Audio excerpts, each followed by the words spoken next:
안녕하세요 여러분, 안민호 박사입니다. 오늘부터 저는 글로벌 인사이트라는 섹션을 하나 만들었습니다. 여기에서는 일반적인 국제정세나 개별 이슈들에 대해서 저 나름대로 분석 평가를 하고 그 결과를 여러분들에게 정보로 제공해 드리도록 하겠습니다. 우리는 매일 국제 뉴스를 접하죠. 전쟁이나 정상회담, 무역 분쟁, 무슨 협정 체결 같은 것입니다.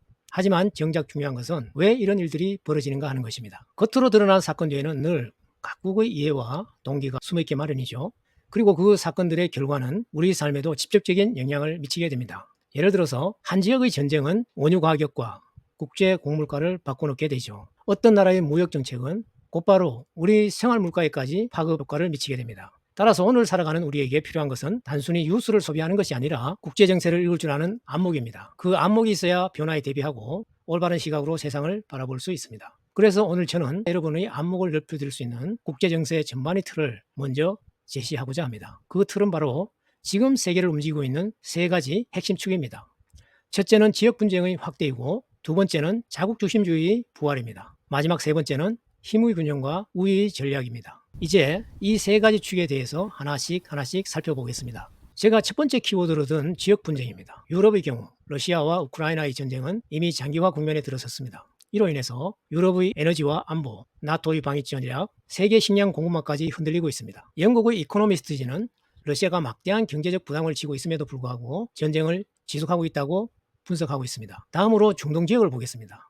중동 지역은 장기적인 이스라엘과 팔레스타인의 갈등이 이제는 단순히 두 민족 간의 충돌이 아니라 주변국인 이란이 개입함으로써 영내 세력 균형을 흔드는 분쟁으로 확대되었습니다. 이와 더불어 이란은 하마스와 헤즈볼라를 지원하면서 분쟁을 중동 전체의 세력 구도로 확대시키고 있습니다. 다음으로 아시아를 한번 보겠습니다. 아시아에서는 대만 해협과 남중국 해에서 긴장이 커지고 있죠. 미국의 국방부 보고서에 따르면 중국은 매년 세계 최대 해군력을 목표로 두 자릿수로 국방비를 증가시키고 있다고 합니다. 앞에서 말씀드린 내용을 요약하면 오늘날의 국제정세는 과거처럼 전 세계를 흔드는 단일 전쟁이 아니라 여러 지역에서 동시에 불안정성이 확대되는 양상을 띠고 있습니다. 이러한 지역 분쟁이 일어나는 이유 중에 하나는 바로 지역 이기주의 혹은 자국 중심주의에 있다고도 볼 수 있습니다. 그럼 다음으로 두 번째 축으로 해당되는 자국 중심주의 부활로 넘어가 보도록 하겠습니다. 오늘날 세계의 정세를 이루고 있는 두 번째 키워드는 자국 중심주의입니다. 미국의 경우를 들면 최근 상호관세 원칙을 강화하고 있습니다.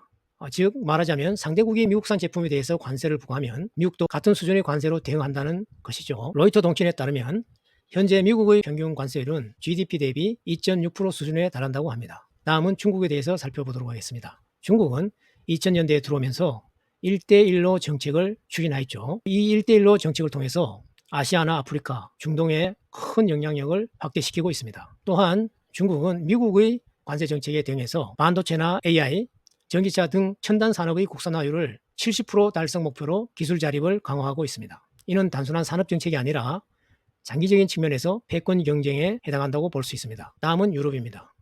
유럽의 경우 내부적으로는 난민이나 이민, 경제의 불확실성으로 균열이 보이고 있지만 어떻게 보면 안보 차원에서는 오히려 결속을 강화하고 있습니다. 그 대표적인 사례가 나토인데요. 지금 나토는 동진을 확대하고 있죠. 러시아의 우크라이나 침공 이후 핀란드와 스웨덴이 나토에 새롭게 가입하면서 나토는 32개국으로 늘어났습니다. 이는 러시아뿐만 아니라 장기적으로 중국까지 견제하는 안보 블록화로 이어지고 있다고 볼 수 있습니다. 앞에서 말씀드린 내용을 요약하면 기존의 세계화는 후퇴하고 있다고 볼 수 있습니다. 각국은 자국이 먼저라는 기조 아래 보호무역주의, 기술 자립, 동맹의 강화로 새로운 울타리를 세우고 있는 것입니다. 그렇다면 이런 분쟁과 자국 중심주의 속에서 국제정치를 움직이는 더 근본적인 원리는 무엇일까요? 오늘 말씀드릴 세 번째 키워드는 힘의 균형과 우위의 전략입니다.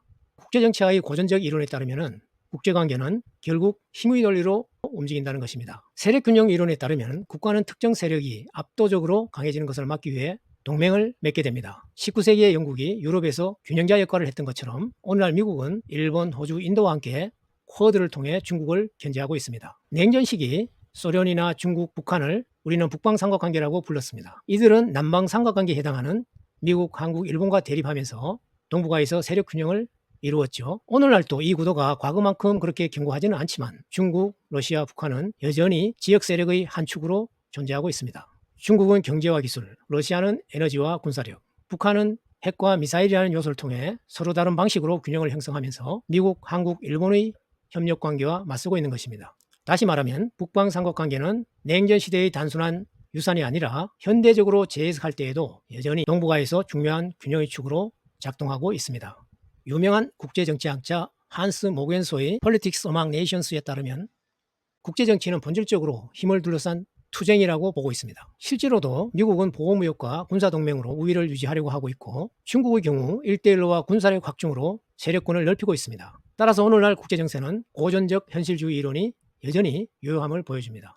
국제정치는 이상이나 가치가 아니라 힘의 균형과 우위의 경쟁이 질서를 규정하는 무대라는 점이 분명해지고 있죠. 그러면 앞에서 말씀드린 내용을 요약하면서 오늘 말씀을 마무리 짓고자 합니다.